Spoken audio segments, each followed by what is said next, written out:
Hello and welcome back to Out the Gate. Today's a special episode because I'm talking to a couple who've been sailing together for over 50 years. They started cruising in the 60s aboard their 33-foot ferro cement ketch and continued later aboard their 35-foot Hallberg Rossi. Oh, and along the way, they raised a couple kids, me and my brother. My parents, Sid and Rebecca Shaw, have cruised all over the world, from the Caribbean to the South Pacific, from Israel to Alaska. And while COVID's put a crimp in their traveling lately, they're still some of the most adventurous people I know. And in this interview, we talk about how each of them got into sailing and what kept them cruising together all these years. We talk about highlights and lowlights along the way. Enjoy.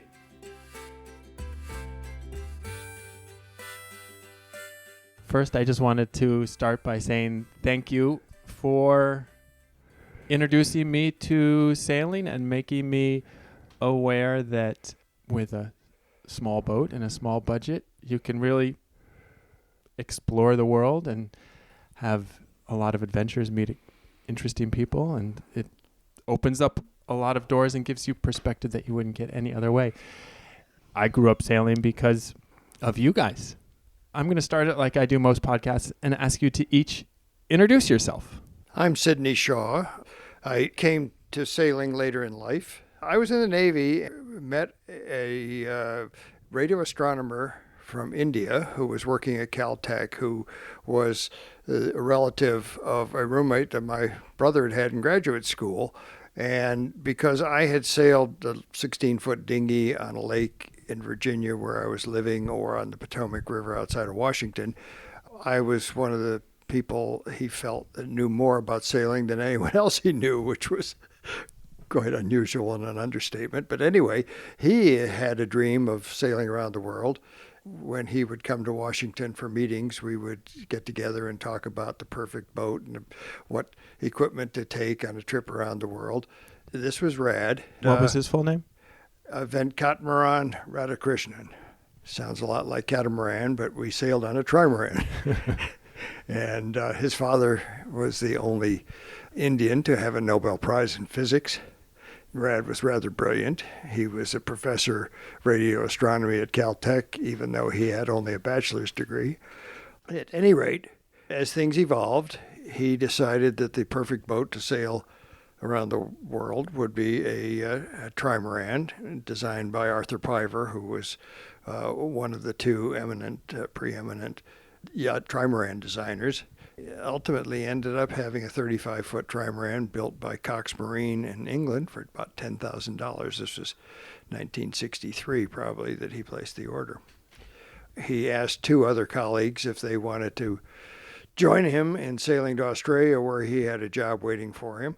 And they both said yes, and he asked me, and I said yes. And then he decided that probably the optimum crew for a boat of that size would be three. So I suggested that I join. They were starting in England, obviously, where the boat was built. And one of the other two colleagues, was doing postgraduate work in Italy. So I said, why doesn't he do the Atlantic crossing and I'll do the Pacific?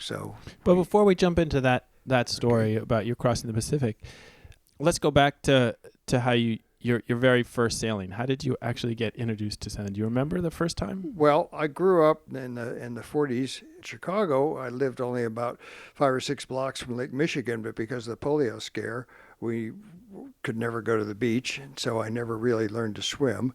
My sister went to a girls' camp in Wisconsin, and I remember the first time I went sailing it wasn't a sunfish. What was the predecessor of the sunfish?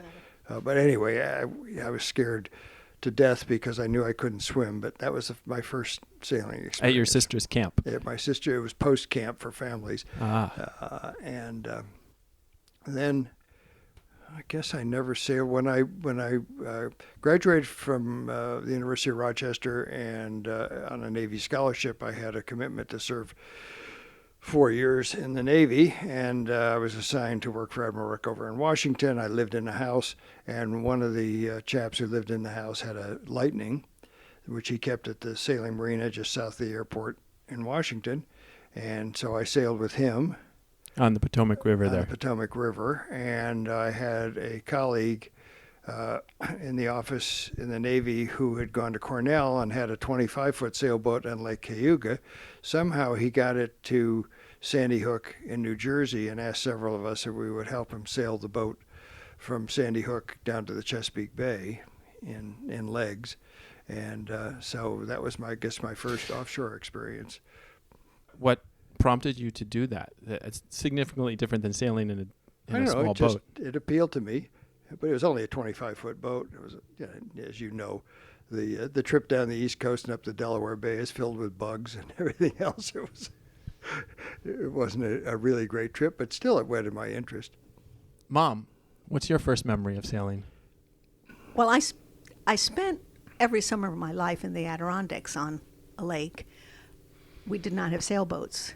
We had lots of boats. So water and boats were all something that was very comfortable for me. I had sailed with a boyfriend whose parents had rented a house off on the New Jersey coast on a sunfish once. And once on about a 25-foot boat, somebody's graduation party on Long Island Sound. That was it. Absolutely it. In terms of it was not part of my world or part of it was part of my imagination because there was a television program called Adventures in Paradise where the skipper, I think it was Troy Donahue, I'm not sure, skippered a schooner in the South Pacific. It was a cargo schooner, and he would go from island to island, and he would solve a mystery every week, and I loved that show. So that was my knowledge of sailing. When do you feel that you each learned to sail? Because you had been on boats. Was there a time when you said, oh, this is something I want to learn more about? Are you asking about competency or learning? I think learning is a lifelong adventure, and learn by doing, really. When did you say to yourself, this is something that I want to get better at and do more of? When I got out of the Navy, I moved to San Francisco, and I started racing on a pre-war class called the PIC, and that had great appeal for me. But it really wasn't until I jumped in with both feet and started sailing. I joined RAD on the trimaran in Antigua and loved the lifestyle. What are your memories from sailing in San Francisco, racing in San Francisco? There was exciting and cold, and the only time you ever took your foul weather jacket off was on a downwind spinnaker run. And that was very different than sailing on lakes and rivers. Yeah. And what boats were you sailing on? They were called PICs. They were like a small dragon, wooden construction pre-war. And how about you, Mom? Your father introduced me to sailing, and I think for both of us, it was the lifestyle. You said it perfectly in the introduction. It was the way, a different way of meeting people and seeing the world, as well as testing and challenging yourself.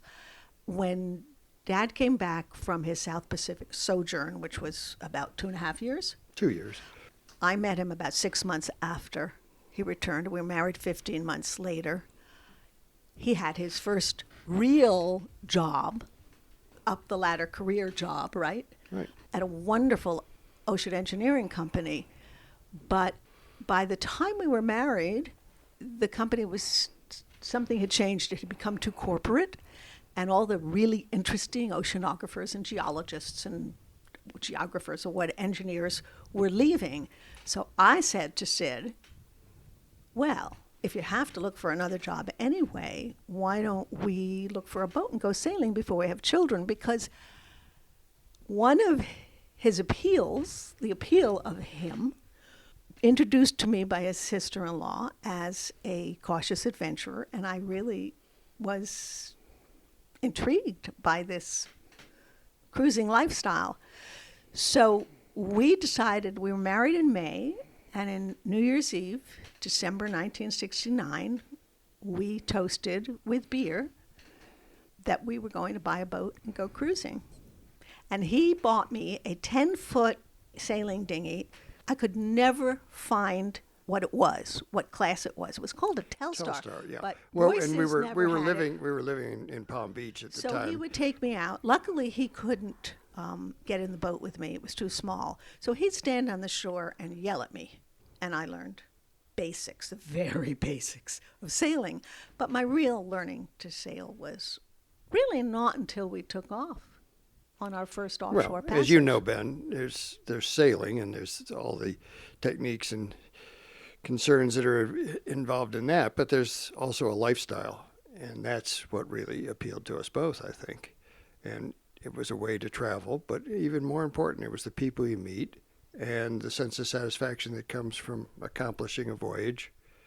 And at the time, we were doing celestial navigation when we first set out, and so the sense of accomplishment of actually fetching up on an island where you think you're supposed to is exciting. Buying a small boat and setting off across the ocean is still intimidating to a lot of people, though there are a lot more people doing it now. What were the reactions that you got from people? Did you start telling people immediately? What did you, family members? Well, my philosophy is don't announce what you're going to do it, and then take pride in having done it. Well, Sid's parents gave us, I believe, $5,000 to buy furniture. They were so happy he was settling down and he had a job. He was 32. And we asked them, would they mind if we used that money towards buying a boat? And it paid for a good part of the boat, since we paid $11,000 in 1970, July 1970, for our home-built ferrocement ketch. It was a modified Tahiti ketch designed by Al Mason. Al Mason. Obviously, they didn't forbid you from using the money, but what was the reaction when you...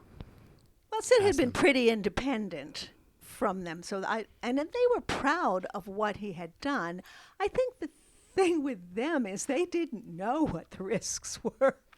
It was so far from their world. I'm looking back. You know, we had no ham radio, we had no communications. We were 16 days at sea from Southport, North Carolina, to the Virgin Islands. And even when we got to the Virgin Islands, I don't think we called our parents for another week when we finally got to St. Thomas, because we fetched up on the very eastern side of the Virgins in Virgin Gorda. We wrote letters. They didn't expect to hear from us.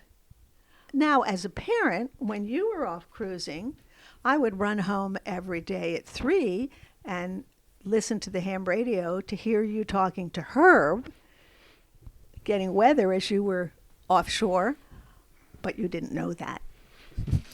Well, let's jump back, because you made a decision, you toasted, we're going to go off cruising. What were the steps that you had to take? Well, at the time we were celebrating for New Year's Eve. As I said, we were living in Palm Beach. I was running a small office that the company, which was headquartered in the Washington suburbs, had down there. After about 6 months there, we moved back to Washington. But we did spend time in Palm Beach looking for boats. Down to Miami, and down to Fort to Lauderdale. decide what a good cruising boat would be and what was in our price range, which was very limiting.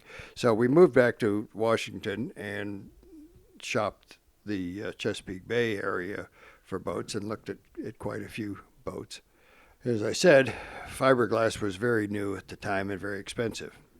So really, we were looking at wood, which is a maintenance headache. No, we fell in love we with fell a 50-foot wooden ketch, which had been sailed to the South Pacific. built in 1900. It was very hard to find any boats that were really cruising boats in the sense of the Hiscocks. And we were looking for, his trimaran had been 35 feet, so he thought 35 feet was good. That range was a good range. We almost bought the wooden ketch. We couldn't afford it by ourselves. That was Finisterre? That was the other. That was Gwendolyn. That was Gwendolyn. There was another office mate of his who had left the company, and he was interested, and we almost bought it with him, and the whole thing fell through, which was very, very good. We would have Fortuitous. never gone cruising, would have spent the next 2-3 years working on the boat. Finisterre was a close second, but it also needed work, and it was a racing boat, and it was But it was a racing typical wooden boat, cruiser, very but narrow and very limited volume It- inside. I think we were getting a little depressed when two boats came into Annapolis. One, an Arpege 30, which was fiberglass, Built by Dufour. and the New Zealand ketch Karora, which is the ferrocement ketch which we bought. How did you find Karora? In that thing called the classified ads in the back of the newspapers, which nobody would know The about back of the now. sports section on Sundays. The boats and motorcycles. And what do you recall about seeing her, purchasing her? I think it was love at first sight. She was cluttered inside because they had 3 children on a 33-foot boat, and they'd been living on her. They'd sailed 3/4 the way around the world. But she was a cruising boat. Somebody was actually living on her and had crossed oceans on her with children, so that seemed like that must be safe. She had a full keel. But then, after we got her, we spent 15 months working on her. We made her much spiffier. What were the main things? Biggest thing was changing the engine. It had an early Yanmar diesel, which was 4 horsepower and weighed 400 pounds, 200 pounds of which was in the flywheel. It was hand cranked to start. And so we felt she was a little underpowered. And Volvo was closing out a 10 horsepower model at the time, which was two cylinders, and as opposed to 1. And I got a deal on that. It was from a dealer in Norfolk. It was just under $1,000, and I think the freight cost to bring it up to Annapolis from Norfolk was $22. Good memory. You just surfaced some pictures of you putting that in. I think it was summertime, and you were all dripping in sweat. Well, we after we bought Karora, and Karora, by the way, is a little blue penguin from New Zealand, and we liked the name, and it's superstition about changing names, so we kept the name. Anyway, we moved the boat to A friend's house. A friend's house off the Magathie River on the Chesapeake, and I proceeded to pull the old engine out with a block and tackle from the mizzen boom and set it on deck, and then we rowed the dinghy towing the boat to a marina at the mouth of the Magathie River, or mouth of the stream where it went in the Magathie River. And the crane in the yard there picked up the old engine off the deck and put the new engine on the deck. And we turned around and rowed the boat back to the dock. And it was a horribly hot day. And we drank so much iced tea that we both went to bed that night on the boat, and we couldn't close our eyes. There was so much caffeine. So the engine, what were the other main things you did before you took off? The stove was mounted over one of the half over one of the berths. We moved that into the galley. There was a We quarter. got a new kerosene stove. It was an alcohol. I loved my kerosene. and there was a quarter berth on the port side, which we tore out and made into storage, and the forward portion of it I turned into a chart table and seat. with drawers and stuff. They had never had time to enclose the closet, the hanging locker opposite the head. It just had a curtain, so Dad made louvers doors for it. I don't think there was any water in the head either. We had no pressurized water, but we had a foot pump in the galley, and I installed a foot pump and a basin in the sink in the head. I think we changed all the counters, and we replaced not the cushions, but the coverings of the cushions. Yeah. When did you feel that you were ready? Did you have a date, or did you have items that you wanted to check off? As you know, on the East Coast, if you're going to the Caribbean, it pays to get going before winter sets in. So that was our deadline, and we were hoping to leave in October. We finally left, was it early December? Well, we left November. We bought the boat in July of 70, and we took off in 71. late November, early December. We took off from Judy's dock in mid-November. Of 71. Dad, you had the confidence of already crossing the Pacific on a trimaran. Did it feel different being on your own boat? Well, being responsible? The biggest difference was not between a multi-hull and a monohull. The biggest difference was being a crew member and being captain. Right. That's what I'm asking. Yeah. Did that feel significantly there different? was a lot more responsibility. in skippering the boat, and just the two of us, and with Rebecca having no experience offshore. Yeah. It was a phenomenally wonderful focus and challenge for us. And we were newly married, but working on the boat together, having that purpose. We'd work all week at our jobs in Washington and race out to Annapolis and work every weekend. And then the going down the waterway, getting comfortable with the boat. I remember saying, "Oh, Sydney's always so tense." I learned why after a while. Did you think that's just who he was, or did Well, you? it was partly who he was, but I learned that it's because he felt the responsibility. Did you have any apprehension putting basically your life in the hands of your new husband, or were you completely confident that he knew what he was doing? I think I was dumb enough. It took to her a be while to completely realize. confident. It took me a while to realize that, he wasn't totally infallible. I trusted him. I wasn't. No, I really wanted to do it. I was willing to take the risk for the opportunity to learn and challenge and have the experience of this lifestyle.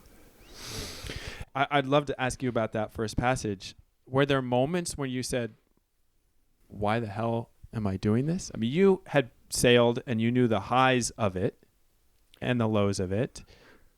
I think we were blissfully ignorant in many ways, which was a big advantage. I mean, there weren't all these gadgets that you had to have before you could go offshore. There wasn't weather routing. There wasn't weather forecasting. You weren't always looking for a weather window. You went, you did it, and in a slow boat like that, you accepted the weather that you got, and you learned along the way. I've always felt that boats are able to take a lot more than the crews, and so I had confidence that this was a solid boat. Yeah. And we dealt with it. And that's what I had learned from Dad previously to going offshore. You're living in the present, and you deal with what's going on right now. We did have some very uncomfortable weather, but I don't think I ever worried that the boat wasn't going to be able to take it. I also think I benefited from the voyage I did to Australia, not in what I learned, but in the simplicity of the boat that we sailed. We had a 15-horse outboard that was on deck. It wasn't even installed, and we had 10 gallons of gas. So, Carora had a diesel engine and had fuel, and it was pretty Spartan nevertheless. But it had a depth sounder, which we didn't have on the trimaran. It had no refrigeration. It's funny when you say it was pretty Spartan. She was my first home, and we didn't have hot water. We didn't have pressurized water. We didn't have refrigeration, and we didn't even have a cooler because your father said, why have a cooler if you can't get ice? Which makes sense. We didn't have room to store it. But she wasn't Spartan. She was cozy. She was comfortable. That's what you get used to. So that first passage, tell me about your experience. First night out, we ran aground. Oh, Lord. Well, the day we were scheduled to leave Judy's, we got about 20 feet from the dock, and Sid heard a horrible noise in the engine, and he couldn't get the boat back to the dock, so he jumped in the water, November, and pulled the boat with a rope, swimming back to the dock. And the next morning, he checked everything out and couldn't find anything wrong, so we did take off, and we went just down to Annapolis. But the next day, we were on our way, and we made it to Solomon's Island on the Patuxent. And I say it that way because that's where we kept the boat that we had when Ben was young. But this was our first time in, and no GPS, and no, there were so many lights we didn't know, and there was nothing around, and it was a dark night. We were looking for a white navigational light, and there were white lights everywhere. We went right onto the dredge spoil there in the middle of the harbor. And Sid went around with a lead line, and It was 1 o'clock at night, freezing cold. Finally, he took a dinghy out and took an an anchor and kedged us off. And we anchored in the seaplane, no anchor area, seaplane landing. We didn't figure there were going to be any seaplanes landing that night. So that was an ignominious start. And we had 2 people as crew who were not sailors. But anyway, we got going and we went down the intercoastal waterway. Planning to head offshore from Morehead City, Beaufort, North Carolina. And the couple who joined us as crew, we hadn't realized that she didn't swim and was petrified of going offshore. So they bolted at the last minute, leaving us without crew. Oh. So we continued on down the waterway, one more leg to Southport, North Carolina, while we called friends and looked for crew. And you found somebody? We found 2 people, actually. One was a South African doctor who had been in the Peace Corps So and we was figured living in Chicago. He was a friend of Jack Mechanic's, our friend Jack Mechanic. And And the other chap was a young man who we had met in Morehead City who was crewing on another boat. and he was great.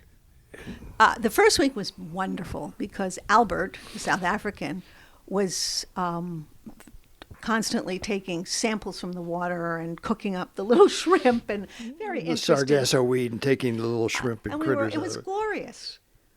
It was quite And calm. Then the barometer dropped and the weather turned to shit. And we didn't ever have terribly strong winds, force 5, force 6 maybe, force 6, maybe 7, whatever. But it was uncomfortable.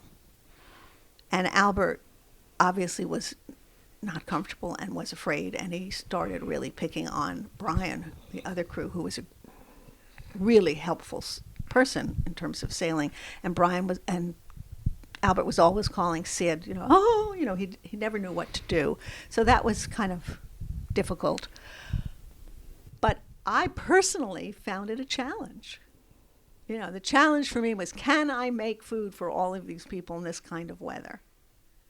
The most, obviously, as on any boat, the most comfortable place is at the helm. And that's the person who's at the helm has the most sense of confidence because they feel like they're able to be in control. But I think the crew, especially Albert, when they were down below and they were bouncing around and were not confident or comfortable. Do you remember how you guys did watch? Yeah. Because it was my home, and I did all the cooking. I And cleaning. wanted it that way, and I did the vast majority of the cleaning. I stood the 9 to 12 watch At night. at night, which I loved.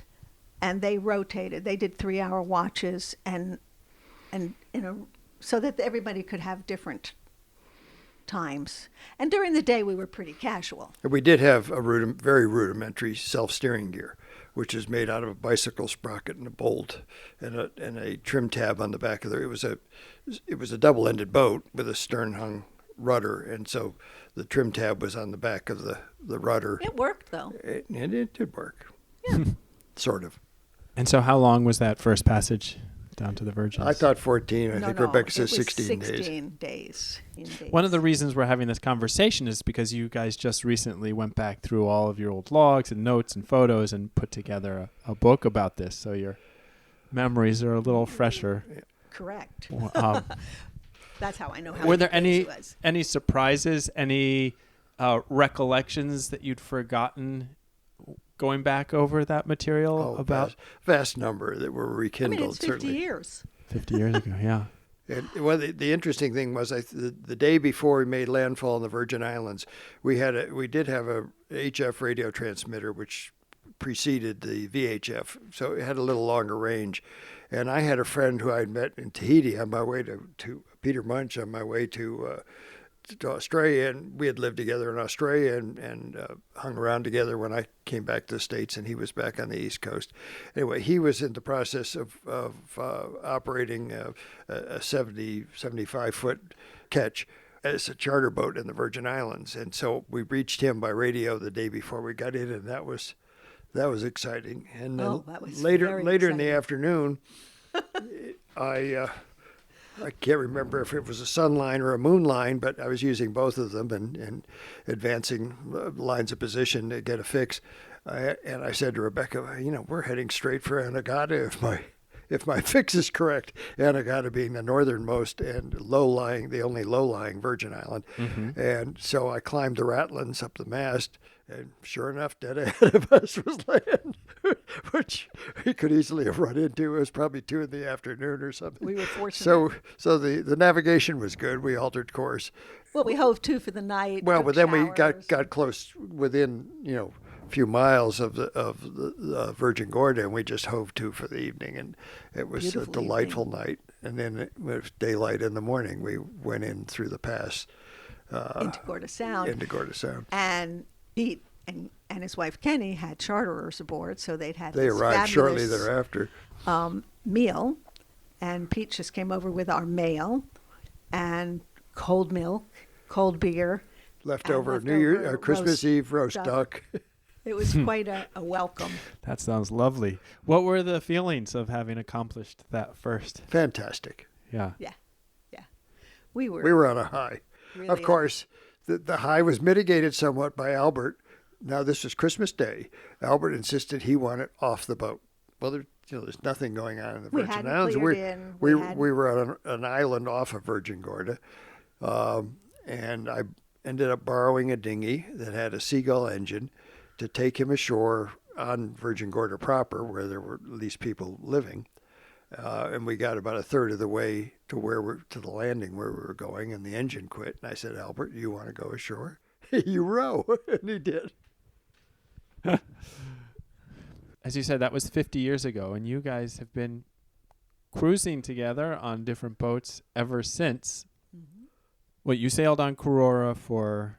I had taken a 6-month leave of absence, Okay. and I said to the company that I was working for, I said, will you pay my medical insurance, which was probably $30, $40 a month in those days, and hold my job for me? And I wanted to take a 6-month sabbatical and cruise to the Caribbean, and they said, certainly.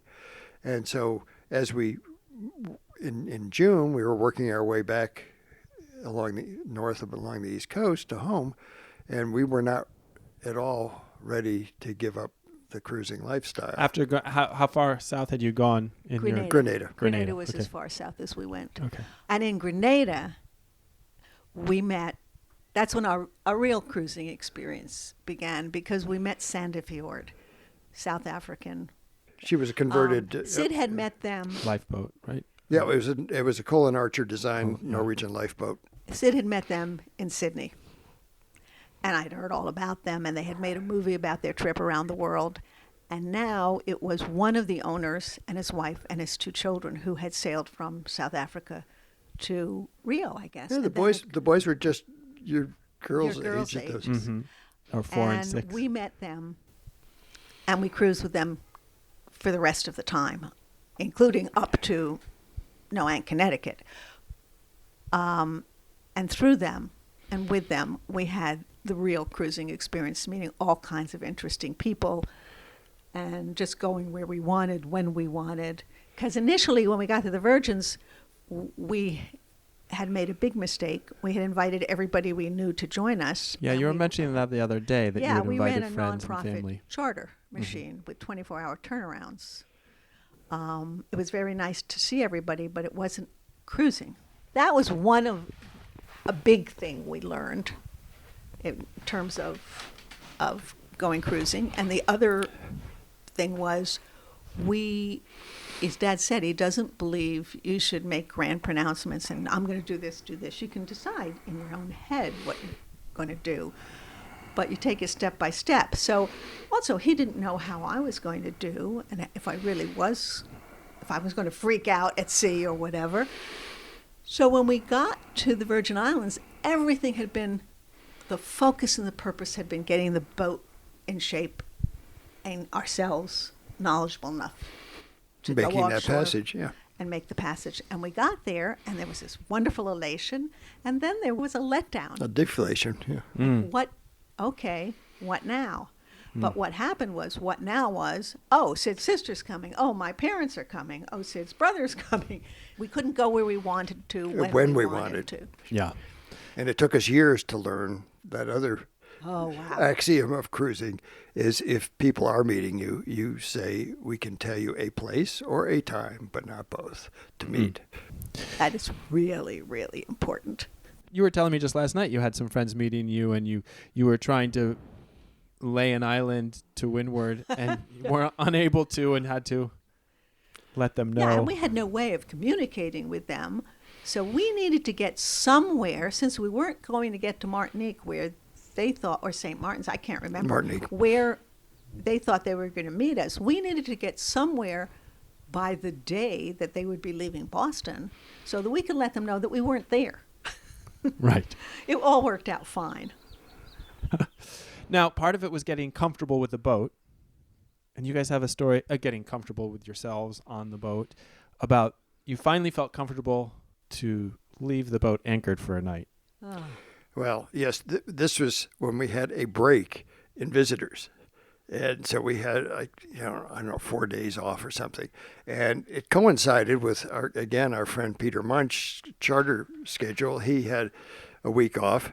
And so he said to us, well, would you like to come aboard Athena, which was this magnificent 75-foot boat, and sail down from St. Thomas to St. Croix, which is about 70 miles. So we anchored Carora in St. Thomas Harbor, probably 30, 35 feet of water, hopped aboard Athena and had a glorious sail because it was a reach all the way down.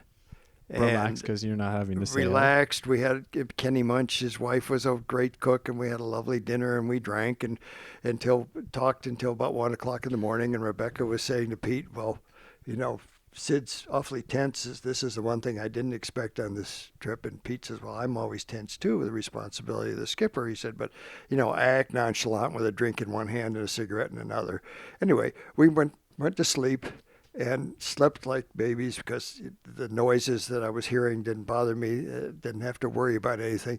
And in the morning, there's a banging on the hull saying, Sid, Rebecca, get your ass back to St. Thomas, your boat's sinking. I'll never forget it because they bumped two people off of the tiny little seaplane. Which we went to by dinghy. We didn't even go ashore. To let us go on it. And we just sat there and said, all we care about is that she's still floating, we'll deal with it. But it was like, we hadn't even started yet. Mm-hmm. And as we came around from the airport and we looked into the harbor in Charlotte Amalie, she was floating. And she was floating because at that time, most of the boats in the harbor were crewed charter boats, small. Some of them were 75 feet, But most of them were in the 40s. But most of them were in the 40s. And we had met most of these people because there weren't even that many cruising boats. And they had noticed the boat was sinking, and they had turned to and had saved her. Yeah. So what had happened? Well, there was only one through hull to bring seawater in for the toilet and for the saltwater pump in the galley and for the engine cooling. And there was a T-fitting where it branched off to these various places that was homemade by Michael Watson, who built the boat. And it was a soldered fitting, and it chose that time to let go. And so there was a crew on an adjacent boat anchored in the harbor, and he thought we were a little low on our lines at sunset the night before. By morning, it was clear that we were very low on our lines. And so one of the charter skippers swam around under the boat to find the through-hull location, while the other one broke the lock on the companionway, went in, and the one in the water guided him to where it was, and he just shut the seacock. And then they proceeded to take a 5-gallon pail and stand in the cabin, heaving 5 gallons at a time of water into the cockpit where it drained through the cockpit drains. And by the time we got back, she was pretty much floating on our lines. The water had come up over the engine, just about to the level of the pilot berths. So everything above that was okay. Books, clothes. Yeah. But all the spare parts and tools were underwater. The mattresses on the Yeah, all the mattresses. I don't know about the forepeak, but certainly in the pilot berths or the cabins. All the food that was in cans. The labels come off all the cans. So it was a guessing game for eating. Well, I think I had labeled, Uh-huh. with markers, the tops of most of the cans, having read about what you should do. But we were in shock. And, Yeah, I bet. And there was one particular skipper, a guy named Fergie, whom we had, I don't know if we've met him or not, but he just took control, and he took, Took me in hand, and we flushed out the engine with fresh water. The battery posts were about the size of a nail. The short circuit when the salt water came across it, they just Discharged. and so the battery was shot. But we managed to turn the engine over, and within half a day or something, we had the engine running, and that was a great big relief. Yeah. Within 3-4 weeks, we were up and running again. I remember the insurance did pay, and it was about $1,000, which nowadays seems ridiculous, because mostly it was for the new cushions. Yeah. And you were somewhere relatively. Oh, right. We moved the Oh. boat into a slip at the marina in Yacht Haven. Yacht Haven in Marina St. in Thomas. St. Thomas, and we worked on it there. Yeah. Yeah. You could get supplies. Yeah. But we never left the boat again at anchor Overnight. overnight. I mean, Never. It was an experience, but it was also a very positive experience in many ways because the people were so helpful and wonderful, and we were very fortunate. So you completed that trip. Did you know that was something that you would want to do again? Your father had introduced me to sailing, to cruising, by saying that cruising was a virus that gets into your system and may lay dormant, but it will surface at some time. And I think by that, you may have not, Sid, you may not have thought you would go cruising again. when not so you soon, married. certainly. But once we had done it together, we both knew that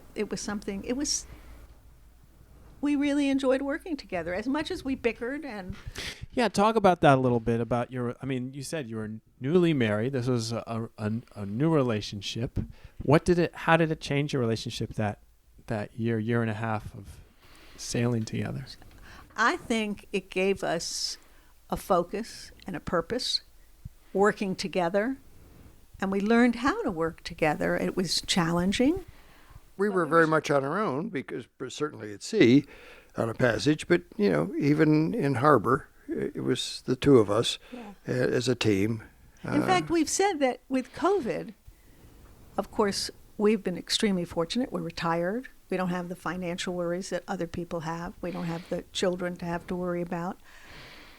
Being at home, not being able to go out and see that many people and all that stuff was very much like being on the boat. And I used to say, when you're on the boat, he's in the chart table, I'm in the galley, or I'm up on deck reading, or I'm, those are very discrete parts of a boat, even if it's only 33 feet or 35 feet long. And we figured if we survived in those close quarters for a year and a half, that the marriage probably would last.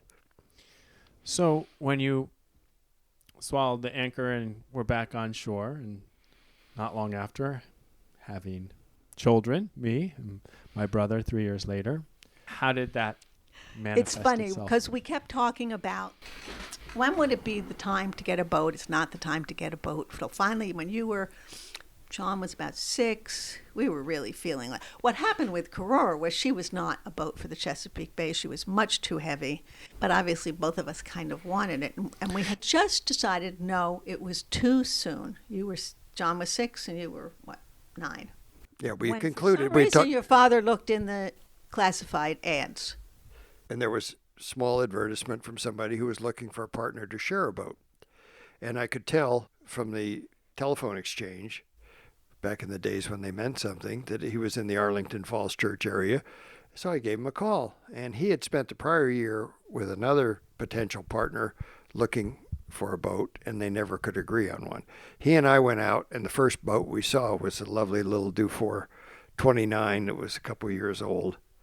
And we looked at several others, but in short order, we ended up buying that. He had 2 children about our children's ages, and we divvied up the calendar. Yeah, so that was our rationalization. Well, we really shouldn't have a boat all on our own, but if we have a boat with somebody else, we can divide up the calendar and we can say to you boys, you can go to birthday parties and soccer games on these weekends, but these other weekends we're going to be sailing. What were your memories of the boat? Oh, boy, I remember just weekends on the Chesapeake. I mean, guncoaling and swimming and getting stung by jellyfish and just enjoying. I have vivid memories of doing night sails and looking at the moon. No and cell sea phone, so fire. the phone didn't ring. Yeah, and just being out there and enjoying it and learning about sailing and hearing your stories. And I remember begging you to take my brother and me out of school and take us cruising. Oh, yes. I've always said that you've never forgiven us for not taking you cruising, which is something we had hoped we would do. Even before I met Dad, it was something in my mind that if, I would like to have my children and myself live in a different country and see the world from a different perspective. It didn't work out. Your father ended up partner in a business, and you don't just walk away from that. So until he could do that, which was unfortunately after you were grown. Well, it turned out all right. I did my own sailing. But after we were grown, once you got my brother and me off to college, you guys, the virus flared up again. Was that always the plan? No. No. No, We were absolutely not. open-minded about it all, but as it turned out, I sold my interest in the business. I was consulting with a friend. We had Freedom. Mom reached her 10-year Time at Planned Parenthood. Retired. Well, things were changing there, and I was at a stage where I would either really look to start being a consultant, doing national or international family planning issues, a totally different phase and stage of my career, or say, screw it, let's go sailing. My line is that I solve the problem of being empty nesters. People are so distraught when their last child goes off to college by going to Parents' Weekend to visit Jonathan and taking off sailing shortly thereafter. Well, to backtrack a little, we at the boat show in 1990, I guess, we looked at a Hallberg Rassy brand new model that they had come out of 37 or 36, and we loved it, but obviously it was $250,000, and well out of our ballpark. But in talking to the broker who was representing the boat, he said, I have a used boat that's been following the boat shows as they progress down the coast, and it's across the creek. Would you like to take a look at it?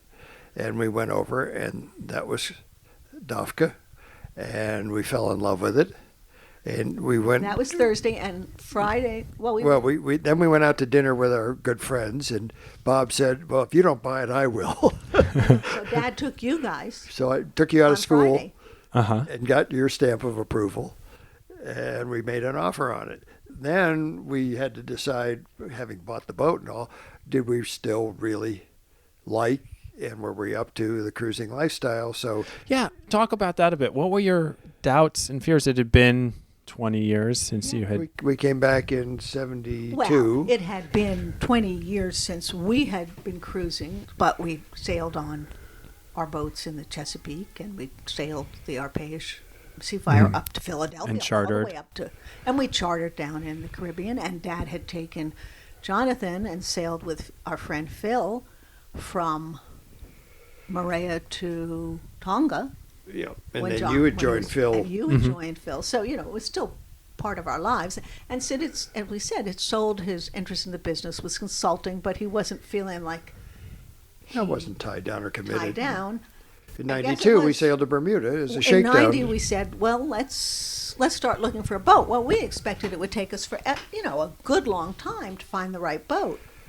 Well, that boat show was just to go to sea, to begin the search. And the slip next to us in the marina where we kept Seafire was a Hallberg Rassy. That was our introduction and our only knowledge of an Yeah, HR yeah. 3352. But we knew it was a really lovely boat, so we saw it and we bought it. So then, as Dad said, in 92, we said, well, we really need to see if we want. I think it was 94. So we took the boat up to Boston. So that was the first big trip. And then in 94, we said, we need to do an offshore passage to see how we feel about it. And we went to Bermuda. And I'll never forget it because I had to fly home from Bermuda to go back to work. And Dad said to me, how are you enjoying your vacation? And I looked at him and I said, what are you talking about? Sailing, cruising is not a vacation. It's a lifestyle. So I knew that I did want to do it again. When did you decide, okay, we're going to take off and do this? When Johnny went to Well, college. so John started college in September, and we took off in November for the Caribbean. We got an 800 number where you could call us and you could call John, and we abandoned our children. And you took the dog to college. Yeah, you took the dog to college. That's right. But you did come to the Virgin Islands For at Christmas. Yeah. Came, met you in Venezuela. Yeah. That was fabulous. Yeah. Came, met you in Turkey. Came, met you in Israel. It wasn't too bad for me. Met us in Croatia. John met us in Italy. Other than the technical, bigger boat, GPS, what were the main changes For us. for you? With Dufka. Yeah. Well, we had pressurized hot water. Refrigeration. We had refrigeration. Radar? No, we didn't have No, radar. but beyond Titan the gadgets, beyond I had an the oven. the It was luxury, what was the Clearly, difference? there were more boats. There was GPS, which changed the whole cruising world. So it was more crowded, and so we went down the first year to the Caribbean, came back for your graduation from college, went back the following fall, and then we said, we've done the Caribbean. The food's not all that good. Yeah. The snorkeling is wonderful.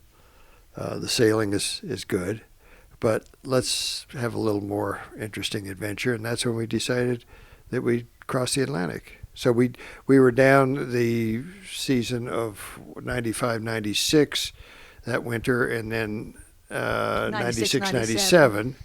And 98, we went to Nova Scotia. 98, we went to Nova Scotia. So that was a big change for you guys, though. That was a bigger leap that you had What, to had cross the made Atlantic? before. Yeah. Yeah. Was there added confidence? Was there, and what had changed between the two of you in terms of working together? I didn't believe he was infallible anymore. I also believed that my opinion mattered. And our decisions, I truly believe that there has to be one captain, one skipper on the boat. And I'm very comfortable letting your father be that person, but most of our decisions are made jointly. Yeah, and you do, a lot of the route planning. I do the route planning, and we with the jointly look GPS at the and weather. navigation. Before, I kind of knew how to do Celestial, but I don't think I would have trusted my Celestial navigation skills. I would do it as kind of a fun thing. We had a more comfortable, more robust boat. I'm thinking about heading off cruising with children. You guys did it before you had children, Before and then after you'd gotten rid of children. Yeah, And it would have I been don't a very like that different terminology, but go ahead. experience. Get rid of children. After you got them out of the house. I've got a 4 and a 6-year-old. I'm looking to get rid of them. No, only some of the time. I'm curious how you think that is different. You sailed with people with children, and then they're curious the differences again between when you were cruising as a young couple and as an Well, older I mentioned couple. Santa Fjord and the two children on Santa Fjord, Sean and Peter, who were 7 and 9 when we met them. And we didn't have children, but we always knew we wanted children, and we both loved children.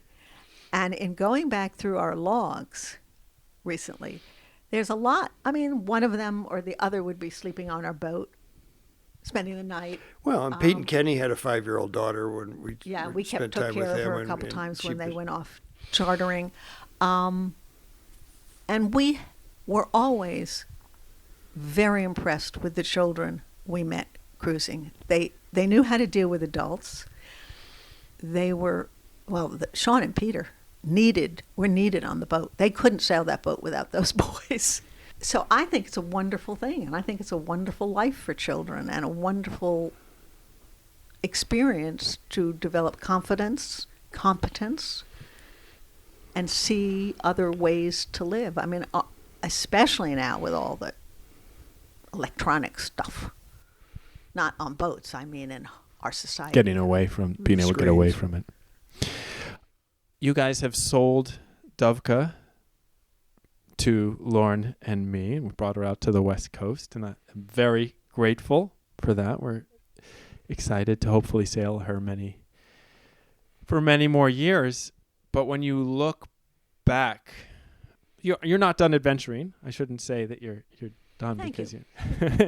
You're still headed off. Other people's boats, OPBs. OPBs.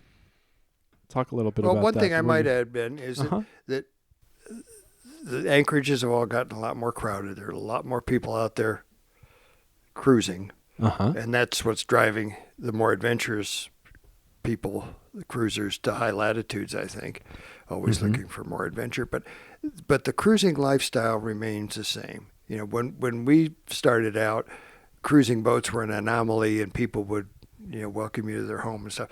Now it's more of an industry upon which the people in the islands and whatever, particularly in the Caribbean, it's less so in Europe, but they're an industry. I don't want like the word to be preyed upon, but it's a source of income for the cruisers are.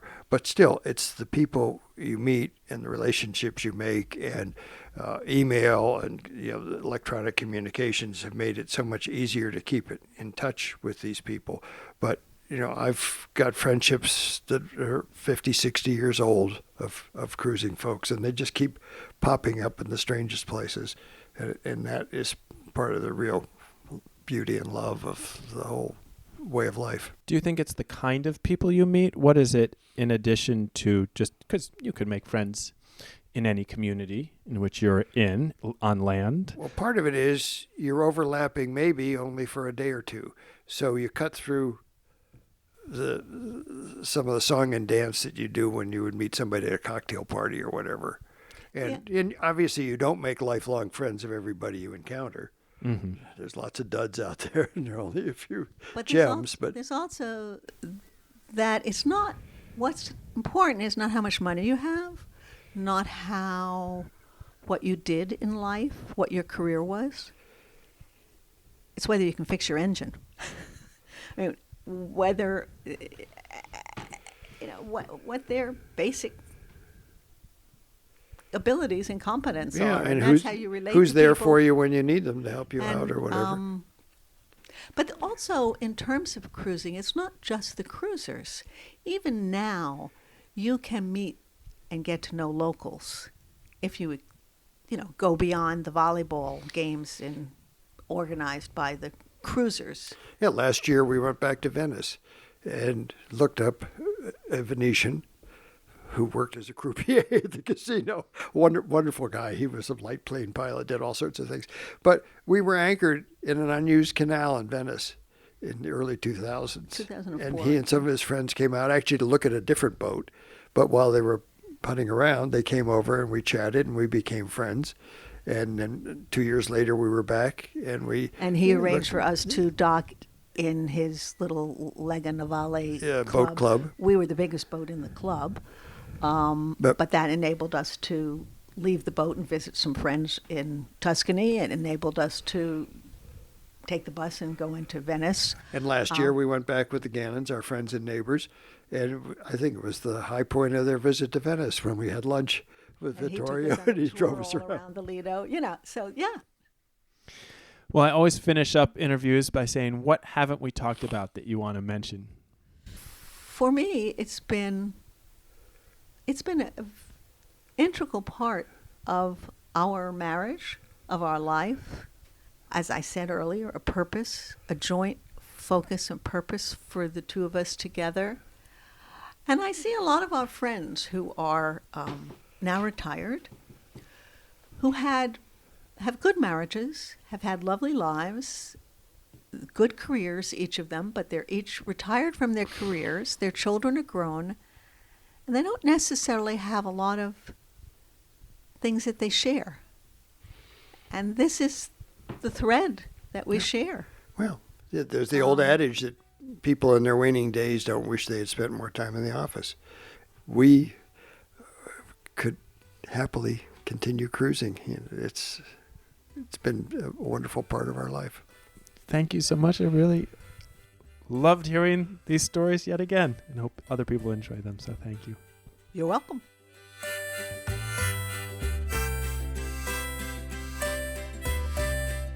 I hope you enjoyed listening to that conversation with my parents as much as I enjoyed recording it. From about 2001 to 2010, they kept a blog detailing their sailing across the Atlantic and in the Mediterranean. So if you're interested, you can check that out at dovka.com. That's DOVKA.com. You can find me on Instagram at OutTheGateSailing, or reach out to me directly at outthegatesailing@gmail.com. If you have any questions for my parents, I can pass them right along. I'm Ben Shaw, host and producer of the show. Until next time, smooth sailing.